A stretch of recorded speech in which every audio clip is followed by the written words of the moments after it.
Bonjour à tous, c'est un véritable trésor photographique qui a été découvert à Sort-sur-Sambre. Des centaines de clichés donnant une idée très précise de ce que furent les années d'occupation du village. Cette exposition est donc à voir absolument au grenier aux images, c'est à la ferme du Clocher. Ouvrez bien les yeux, on vous en donne un aperçu tout de suite et en primeur. 14-18 vu par le petit bout de la lorgnette, ou plutôt à travers l'objectif d'un photographe sorésien.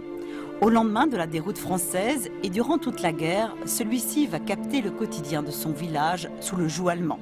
Le témoignage est aussi rare que précieux. Nous avons eu l'opportunité de retrouver des plaques qui ont été très gentiment prêtées d'ailleurs par la famille d'un photographe, Arthur Brousmich, qui travaillait à l'époque ici à Sort-sur-Sambre et qui a eu l'occasion de refotographier ici toute cette armée d'occupation ainsi que d'autres photos que nous verrons après. Mais particulièrement ici, tous les Allemands qui occupaient le village ont été se faire photographier probablement pour envoyer un souvenir chez eux en Allemagne, dans leur famille. Mais les plaques sont restées ici, donc on a pu les reproduire et les exposer ici à Sort-sur-Sambre. Sur les milliers de plaques existantes, on peut découvrir ici 90 clichés d'une qualité exceptionnelle.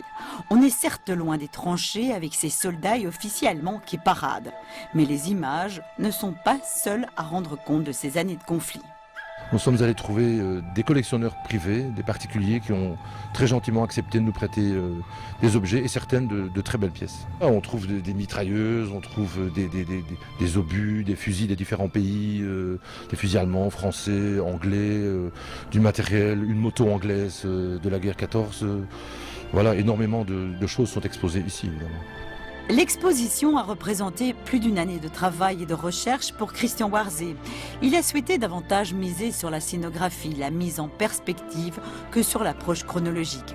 Elle s'articule ainsi selon différentes thématiques qui rendent compte de cette vie quotidienne pendant la période d'occupation.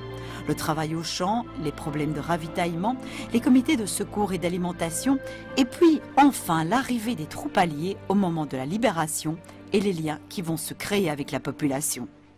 Les Anglais, les Australiens ont séjourné chez nous pendant un certain temps, surtout les Australiens, qui ont créé évidemment des affinités avec la population chez qui ils étaient hébergés.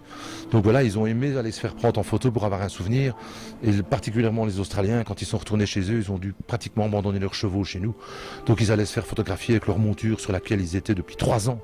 Donc vous imaginez le déchirement de ces gens-là. Ils doivent repartir et laisser leur cheval ici, quoi.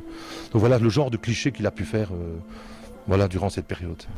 Didactique, mais sans prise de tête, cette exposition est un voyage au pays de la mémoire, celle de nos aïeux.